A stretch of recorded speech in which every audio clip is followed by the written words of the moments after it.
Hey everybody, this is Steve O and Gail Saunders here. It's first night of the NFL Draft 2010. The first round is in the books. We're going to go through each and every team, give you a quick little synopsis of what went down, talk about some of the big moves and what the big buzz will be tomorrow. And let's just go ahead and jump right into it. The first pick of the draft, no real big surprise. Sam Bradford went to St. Louis. They got their franchise quarterback. What do you think about that, Gail? I think Sam Bradford was an easy pick. I mean, the guy has all the traits that you want for a franchise quarterback. I mean, the guy could actually be your quarterback for the next decade if you give him some protection. That's the kind of guy that you really want to build your program around or your franchise. So Exactly. how do you feel about that? No, you nailed it. I mean, you got to go with the franchise quarterback when he presents himself. So, second pick of the draft, Mr. Sue from Nebraska. Everybody said he's the best defensive player in the country, and I think Detroit didn't hesitate when he was there to go ahead and jump on him and get a dominant defensive tackle. Maybe in the mold Sean Rogers before he didn't quite work out. They traded him off to Cleveland, and now they get a guy that they can put pretty much in any technique along the line. 5 technique, 3 technique. He can play the nose tackle if they do want to go into a 3-4 look every now and then. But they're primarily a 4-3 defense, and I think a guy like Sue is going to play a great three technique defensive tackle. He'll be a penetrating guy, and he'll be a force for many years. I think that's a great pick for them. I mean, the guy is a big, fast, nasty kind of player. Like he can get in there and do work. I think he's the kind of guy that can shore up your defensive line. And it was a quality pick. They could have went left, a tackle, but you can't pass up on the Dominican Sue. I mean, it was a good pick. Yeah, absolutely. I agree 100%. Third, the second coming of Warren Sapp, so they say. Gerald McCoy went to the Tampa Bay Buccaneers, and a lot of people said he was the best, purest 3 technique in the draft. A guy who just has quick explosion and burst, has a great build for that position. And, some of the guys like Mike Mayock, of NFL Network, had him ranked higher than Sue. So it'll be interesting to see how he plays out. But I like the pick. I think the Buccaneers need some defensive line help. They need a little bit of run stopping girth in the middle, and McCoy's a guy they can build around now. Yeah, that's a good solid pick. He's an Oklahoma guy, and a lot of guys were coming off the board. This guy's tough. He definitely inside rusher, get the job done. Say no more. Yeah. With the fourth pick, I think the Redskins kind of threw the first small little curveball. Everybody had Russell Okung coming off the board there, but the Redskins decided to go with Trent Williams, the offensive tackle from Oklahoma, another Sooner. 3 out of the first 4 picks now were Oklahoma Sooners, so their school is very happy. They represented well in the draft. But I think the reason that it was Williams over Okung is the fact that Mike Shanahan's going to run that zone blocking scheme. So he's going to look for guys that can move well. In the zone blocking scheme, you got to get out and you got to be able to run down the line laterally.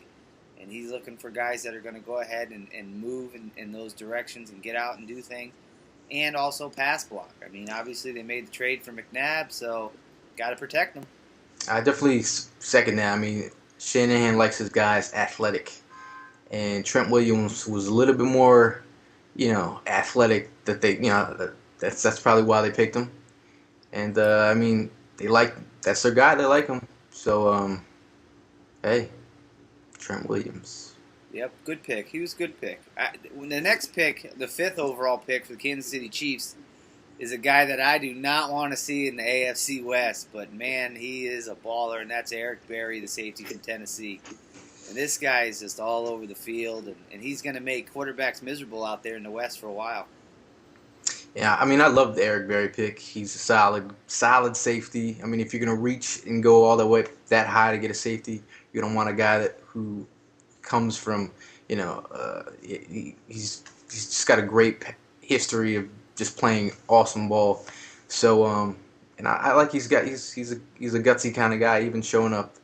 Deion Sanders, you can tell he wears his heart on his sleeve. And you want a feisty dude at free safety, a smart leader. Hey, great pick. Yeah, and his numbers maybe went down a little bit because last year, they played him up in the box a little bit more than they did the year before. So he may have, didn't have the interceptions and the totals that he did the year before, but the defensive scheme changed a little bit with Monty Kiffin coming in. They kind of had him playing a little closer to the line of scrimmage and stuffing the run and making teams beat him, over the top. So I think in the NFL, his skill set's going to translate just wonderfully. Yep. Then at number 6, we have Russell Okung, who did end up going, obviously in the top 10, to the Seattle Seahawks. I think they were ecstatic that he did fall into their lap. They were definitely looking to shore up their tackle position and get a guy now that Walter Jones is retired after a brilliant career. So the Seahawks don't really surprise anybody with their first pick. They go ahead and grab, a sound left tackle and somebody they can build that line around. Yeah, solid pick. I mean, you gotta find someone to replace Walter Jones. So, it was a no-brainer pick. Yep. 7th overall pick, we go to Cleveland, and the Browns select a cornerback, Joe Hayden. There was a lot of talk right before the draft, a couple days before, that maybe Kyle Wilson had caught up to Hayden and maybe was going to even surpass him as being the first corner off the board. But mock drafts for a long time, much earlier, had Hayden coming off the Florida Gator cornerback as being the first corner taken. And he's athletic. He can do a lot of things. I think the only thing that really kind of set him back was his combine speed. He ran in the 4.5 range, which, not a burner, but it's not bad. I mean, it's still fast. Yeah, that guy's quick on the field, so I thought it was a little early. I was just, I don't know. They like the guy, and plus with the new GM coming over from the Eagles, it's kind of pick that he would, go ahead and make, getting a cornerback who can, perhaps shut down, like Asante Samuel type, Hey, he liked him, so. Yep. Joe Hayden. In the 8th pick, the Oakland Raiders came out, and they kind of surprised everybody. They took Londo McClain, the inside linebacker from Alabama. And not that McClain is not worthy of that pick. I think he's a great player. I just think a lot of people thought the Raiders were going to go in a different direction. And Oakland shores up their linebacking core, which has a couple of real good players in there already, like Kirk Morrison and guys like that can come in and do a lot of different things. And McClain is a big thumper. He's going to anchor the middle of that defense, maybe let him move some guys around to strong side or weak side, or he can do a lot of different things. So I think that was a great pickup, actually. I was surprised by the Raiders. I thought they were going to waste it on somebody who's really fast, but this year they didn't. Yeah, decent pick. I actually didn't know which way they were going to go. I was sitting there like, all right, who are they going to pick?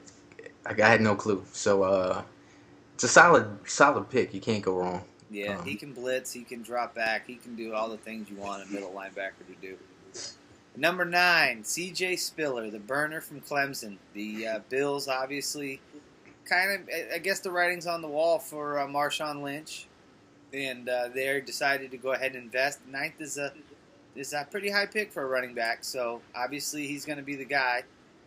He's a blazer, he's got great speed, he can do so many things from special teams, and he's a guy that I wanted Denver to take, but so much for going to Denver. Yeah, that's not going to happen, obviously. But great pick for the Bills. They get a guy who can come in and do things and really run the ball well between the tackles and bounce it to the outside, take it to the house. He's a home run hitter. He's a playmaker. It's a good pick for the Bills. I mean, Marshawn Lynch, a couple off the field issues.